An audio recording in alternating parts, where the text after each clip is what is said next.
नमस्कार दोस्तों, आप लोग कैसे हैं। उम्मीद करते हैं आप लोग अच्छे होंगे। दोस्तों, मैं आपके लिए एक और रहस्य के साथ उपस्थित हुआ हूं। दोस्तों, वीडियो पसंद आए तो प्लीज़ लाइक कर दे, कमेंट कर दे, शेयर कर दे और सब्सक्राइब कर दे। चलिए, मुकेश अंबानी न केवल इंडिया के बल्कि विश्व में के सभी सबसे शक्तिशाली व्यापारियों में से एक हैं। ये इस वक्त रिलायंस इंडस्ट्रीज लिमिटेड के चेयरमैन और एमडी के रूप में कार्य कर रहे हैं और इनकी ये कंपनी विश्व की सबसे फेमस कंपनियों में से एक है। अंबानी के पास कितनी संपत्ति है, इस बात का अनुमान इस चीज़ से लगाया जा सकता है कि इनकी कुल संपत्ति से 20 दिनों तक भारत सरकार हमारे देश को चलाने का खर्चा उठा सकती है। मुकेश अंबानी एक कामयाब व्यापारी होने के साथ साथ कई तरह की चैरिटी से भी जुड़े हुए हैं और इनकी पत्नी भी कई तरह की चैरिटी में के कार्य करती है।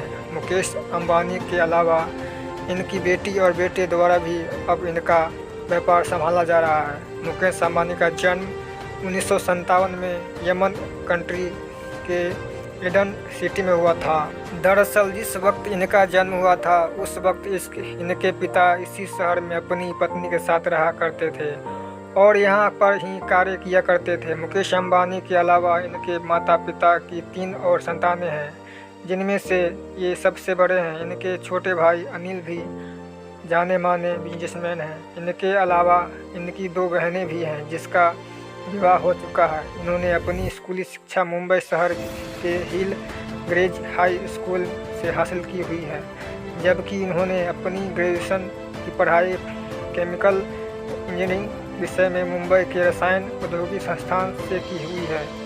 अपनी ग्रेजुएशन की पढ़ाई करने के बाद आगे की शिक्षा हासिल करने के लिए इन्होंने अमेरिका के स्टैनफोर्ड यूनिवर्सिटी में दाखिल किया था। हालांकि इन्होंने बीच में ही अपनी ये पढ़ाई छोड़ दी थी और वापस भारत में आकर अपने पिता का बिजनेस ज्वाइन कर लिया। जिस वक्त ये अपनी MBA की पढ़ाई स्टैनफोर्ड यूनिवर्सिटी से कर रहे थे, उसी वक्त इनके पिता को भारत सरकार से पॉलिएस्टर फिलामेंट यार्न के विनिर्माण से जुड़ा हुआ लाइसेंस मिला था। ये लाइसेंस मिलने के बाद Dhirubhai Ambani polyester filament yarn का प्लांट खोलने के कार्य में लग गए थे और इसी बीच धीरूभाई अंबानी ने मुंबई को भी अमेरिका से भारत बुला लिया और ताकि वो इस कार्य में उनका हाथ दे सके।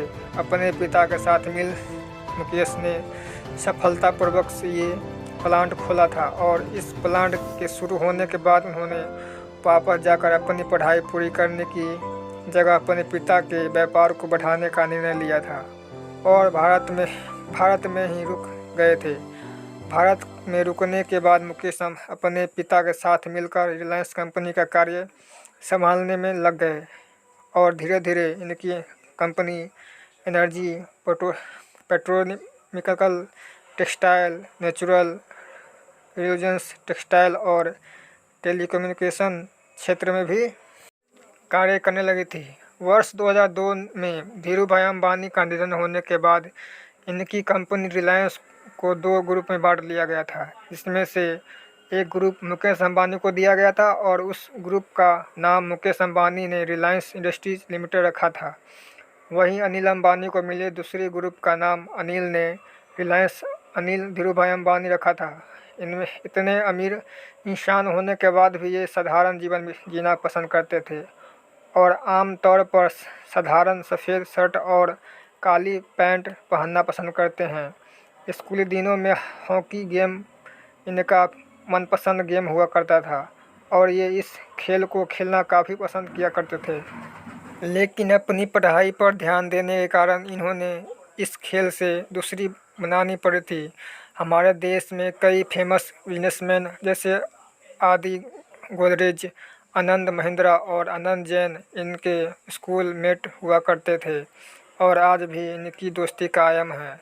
मुकेश अंबानी काफ़ी सजीले तरह के व्यक्ति हैं और ये पब्लिक स्पीकिंग में काफ़ी डरते हैं। हालांकि इस डर से बावजूद भी इन्होंने कई सारी अच्छी स्पीच दे रखी है। मुकेश अंबानी को फिल्म देखने का काफ़ी शौक़ है और इन्होंने अपने घर में एक थिएटर भी बना रखा है और ये हर हफ्ते कम से कम 3 मूवी ज़रूर देखते हैं। अपनी पत्नी के 50वें जन्मदिन पर उन्होंने एक प्राइवेट प्लेन गिफ्ट किया था और इस प्लेन का मूल्य $62 मिलियन है। मुकेश अंबानी भारत के केवल एक ही ऐसे व्यापारी हैं जिन्हें सरकार द्वारा ग्रेड सिक्योरिटी दी गई है और हर वक्त ये सिक्योरिटी के साथ ही रहते हैं। इसके अलावा इनके द्वारा सबसे ज़्यादा टैक्स भी भारत सरकार को दिया जाता है और भारत के कुल कर राजस्व का 55% कर इनकी कंपनी द्वारा ही भरा जाता है। दोस्तों, वीडियो को ऐसा लगा प्लीज़ हमें कमेंट करके बताएं। अगर वीडियो पसंद आए तो प्लीज़ लाइक कर दे, कमेंट कर दे, शेयर कर दे, सब्सक्राइब करते हैं। मिलते हैं नेक्स्ट वीडियो में, तब तक के लिए धन्यवाद।